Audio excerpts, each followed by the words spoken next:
لا حول ولا قوة إلا بالله العلي العظيم. أعوذ بالله من الشيطان الرجيم. بسم الله الرحمن الرحيم.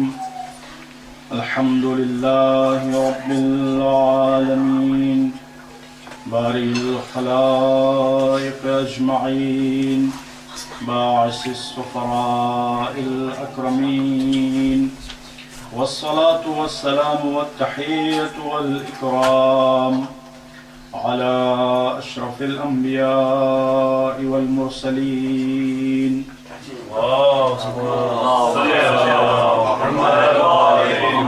حبيب إله العالمين سيدنا ومولانا أبي القاسم المصطفى محمد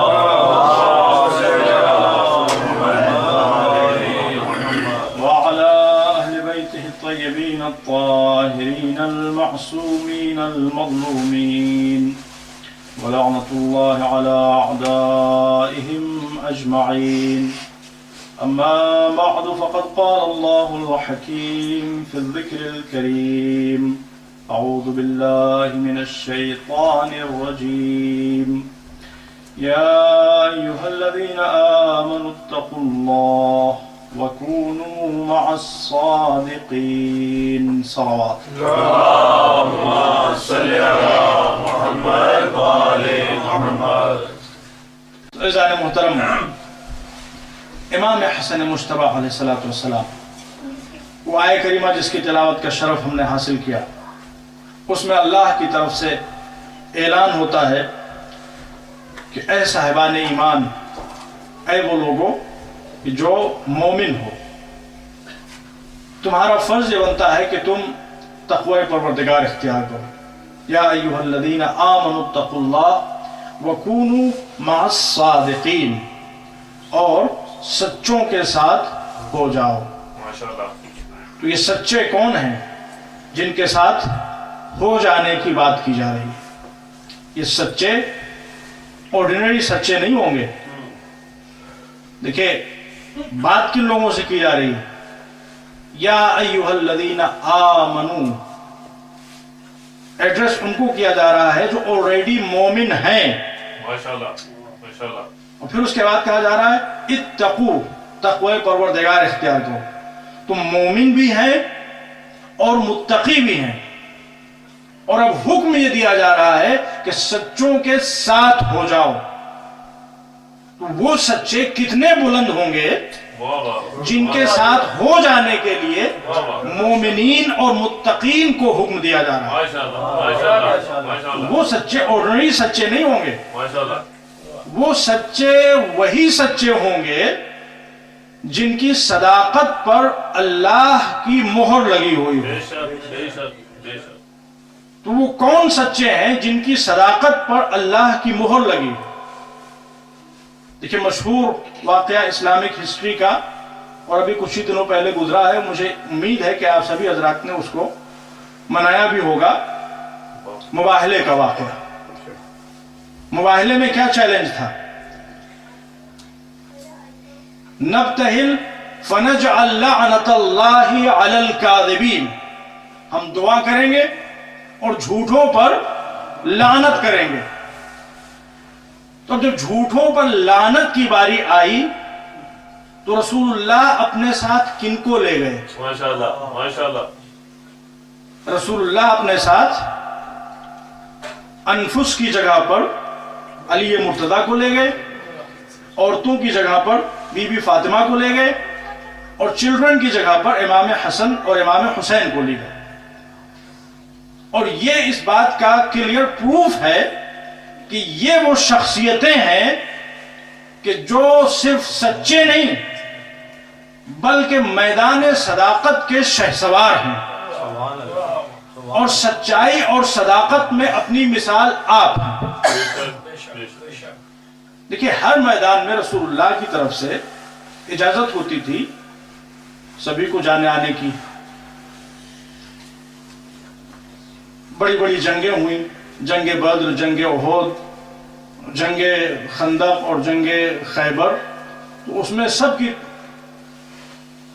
اجازت تھی کہ آپ شرکت کر سکتے ہیں، اس لیے کہ رسول اللہ جانتے تھے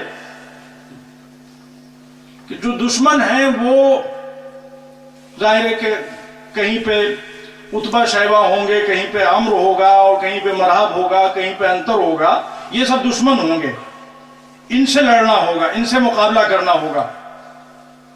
تو اب دو آپشن ہوں گے، یا مسلمان ان سے مقابلہ کرنے میں کامیاب ہو پائیں گے یا کامیاب نہیں ہو پائیں گے۔ اگر کامیاب نہ ہو پائے تو پہاڑوں کا راستہ کھلا ہوا ہے، بچ جائیں گے۔ لیکن یہاں جو چیلنج تھا وہ کسی دشمن سے مقابلہ نہیں تھا، بلکہ بات یہ تھی کہ جھوٹوں کے اوپر اللہ کی لعنت برسے گی۔ مرحبو حارثو انتر سے بچا جا سکتا ہے، پہاڑوں پر بھاگ کر پناہ لی جا سکتی ہے، لیکن جب لعنت پروردگار کی بارش ہوگی تو سوائے سچوں کے کسی کو نجات نہ ملے گی۔ نہ غار میں چھپنے پہ نجات ملے گی، نہ پہاڑ پر بھاگنے پہ نجات ملے گی۔ نجات ملے گی تو صرف اور صرف سچوں کو نجات ملے گی۔ لہذا اللہ کا رسول صرف ان کو اپنے ساتھ لے گیا جو سچائی کا مرکز تھے۔ محمد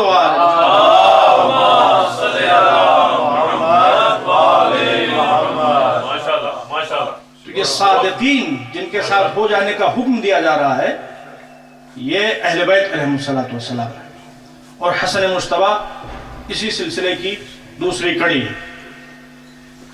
اور حسن مجتبی پوری تاریخ انسانیت میں پہلے اس شخص کا نام ہے حسن مجتبی جس کے بابا بھی معصوم اور جس کی ماں بھی معصوم اور جو خود بھی معصوم۔ اور حسن مجتبی جب آپ حضور کریم آیتیں دیکھیے قرآن کریم کی، وہ تمام آیتیں جن میں اللہ نے اہل بیت کی مدح کیا، سب میں حسن مجتبی بھی شامل ہیں۔ اور رسول اللہ کی حدیثیں جس طرح سے حضور نے فرمایا حسین منی وانا من حسین، اسی طرح سے امام حسن کے بارے میں فرمایا کہ حسن مجھ سے اور میں حسن مجتبی سے۔ اور اسی طرح سے حضور نے فرمایا الحسن والحسین سیدہ شباب اہل الجنہ، حسن و حسین جوانان جنت کے سردار ہیں۔ حضور نے فرمایا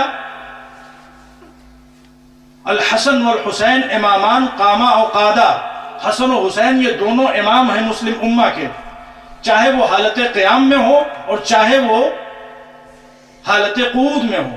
مطلب یہ ہے کہ چاہے وہ کسی کے ساتھ صلح کریں اور چاہے وہ کسی کے ساتھ جنگ کریں، دونوں امام ہیں اور قیامت تک امام رہیں گے۔ ماشاءاللہ۔ اب دیکھیں بچپنے کی محبتیں جو حضور کریم فرمایا کرتے تھے،